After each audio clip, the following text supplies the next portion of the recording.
مرد تو ان ہواؤں کا بھی دشمن ہوتا ہے جو ان کی من پسند عورت کے بدن کو چھو کر گزرے۔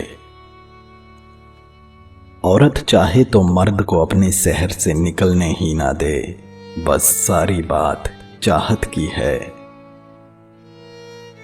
زمانہ حال میں عورت کو محبت کرنے پر مجبور کیا جاتا ہے۔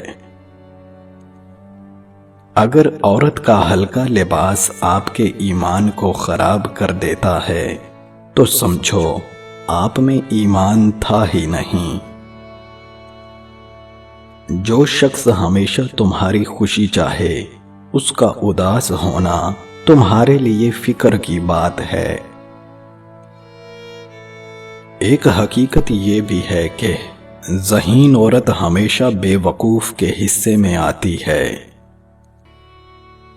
لاکھوں مردوں میں سے کوئی ایک مرد ایسا ہوتا ہے جو کسی عورت کے لیے حساس ہوتا ہے، اور بدقسمتی سے اسی ایک مرد سے عورت کبھی محبت نہیں کرتی اور لاپرواہ مرد کے تلوے چاٹنے کو بھی اپنے لیے عزت کی بات سمجھتی ہے۔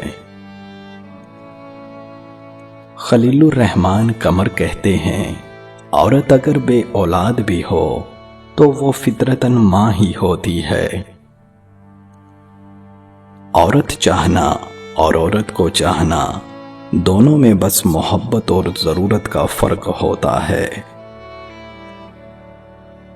امرتا پریتم کہتی ہیں، اگر کوئی کسی کے تخیل میں آ جائے لیکن زندگی میں نہ آئے تو کیا تمہارا خیال ہے وہ گھر ایک بسا ہوا گھر رہ جاتا ہے؟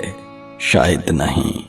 آنکھیں بند کر کے جب کوئی عورت کسی اور کا چہرہ یاد کرتی ہو لیکن آنکھیں کھول کر کسی دوسرے کا منہ دیکھتی ہو تو اس سے بڑا جھوٹ اور کیا ہو سکتا ہے؟ عورت محبت کے لیے سب کچھ کر گزرتی ہے۔ عورت مرد کی کمائی کا ایک بڑا حصہ اپنے اوپر اس غرض سے خرچ کرتی ہے کہ دوسرے مردوں کی توجہ حاصل کر سکے۔ پردیس سے چھٹی جانے والا شخص جب گھر پہنچتا ہے تو ساری فیملی سے گلے لگ لگ کے ملتا ہے، سوائے اپنی بیوی کے جس کے لیے وہ چھٹی پر جاتا ہے۔ طوائف کا لفظ مذکر مؤنث کا محتاج نہیں۔ ہر مرد و عورت جو اپنی پاکیزگی نیلام کرے طوائف ہے۔ زندگی میں کوئی نہ کوئی ہار ایسی ضرور ہوتی ہے جس کے بعد ساری عمر کچھ بھی جیتنے کو دل نہیں کرتا۔ معافیاں کبھی بھی ذہنی بربادی کا کفارہ نہیں ہو سکتی۔ ہو سکتا ہے کہ بہت سے لوگوں کو میری بات سے اختلاف ہو، لیکن میرے خیال میں مرد لفظ ایک صفت کا نام ہے، نہ کہ جسمانی قد و خال اور شکل و صورت کا۔ مرد ایک ایسی صفت اور شان ہے جو مذکر اور مؤنث دونوں میں پائی جاتی ہے۔ یہ ثابت قدمی، حق گوئی، نظم و ضبط، حق الیقینی، بے باکی، کل ایمانی، حیا، جرأت اور چٹان کی طرح کھڑے رہنے کا نام ہے۔ میں نے دیکھا ہے کہ بہت سے مرد عورتیں ہیں اور بہت سی عورتیں مرد ہیں۔ مرد کی محبت جب عشق میں تبدیل ہو جاتی ہے تو عورت بے وفا ہو جاتی ہے۔ محبت کا جذبہ نہایت مضبوط ہے، لیکن نفرت کا جذبہ کہیں گہرا اور دیر پا ہے۔ محبت میں روح کے محض چند حصے مصروف ہوتے ہیں، مگر نفرت میں روح اور جسم دونوں۔ نفرت دل میں کچھ اس طرح سما جاتی ہے اور خیالات میں یوں رچ جاتی ہے کہ ان کا اہم جزو بن کر رہ جاتی ہے۔ زندگی میں ایک وقت ایسا بھی آتا ہے جب انسان ہر رشتے کی حقیقت سے واقف ہو جاتا ہے۔ تب کچھ لوگ دل میں جگہ بنا لیتے ہیں اور کچھ لوگ ہمیشہ کے لیے دل سے نکل جاتے ہیں۔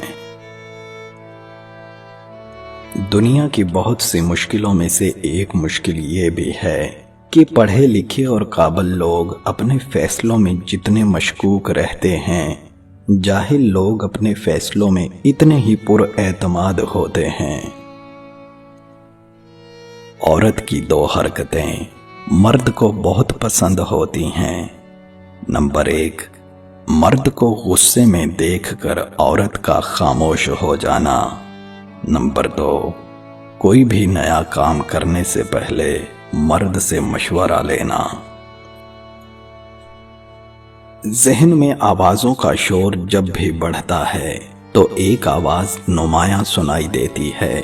اس ہستی کی آواز جس کو ہم چاہتے ہوئے بھی بھلا نہیں پاتے، یا جس کو بھلانے کی کوشش کرنا وقت کا ضیاع ہے، یہ وہی ہستی ہوتی ہے جو خون بن کر جسم میں دوڑتی ہے۔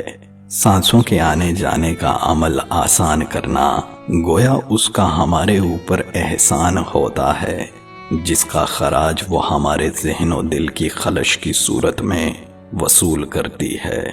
تو کبھی کبھار اس حقیقت کے سامنے گھٹنے ٹیک دینے چاہیے کہ ہم ہار چکے ہیں اور جیتنے کی امید محض دیوانے کا خواب ہے۔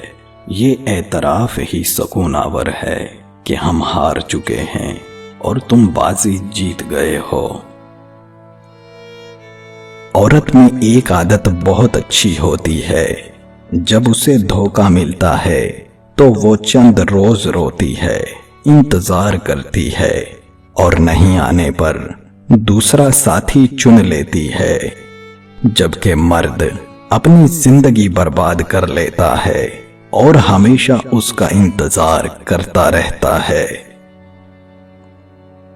تمہارے ہجر میں اتنا روئی ہوں کہ میرے گال ہنستے وقت بھی تپش دیتے ہیں، ایک آنسو بھی اس تپش کو دگنا کر دیتا ہے۔ یہ تپش مجھے خاکستر کرتی ہے۔ میری آنکھوں کے حلقے گواہ ہیں کہ لا حاصل کا عذاب کیا ہوتا ہے۔ لا حاصل کی تڑپ خاک کو کیسے راکھ کرتی ہے، لیکن میں اپنے پندار سمیٹ کر رکھوں گی، تمہیں خبر نہیں ہونے دوں گی کہ مجھے تم سے محبت ہے۔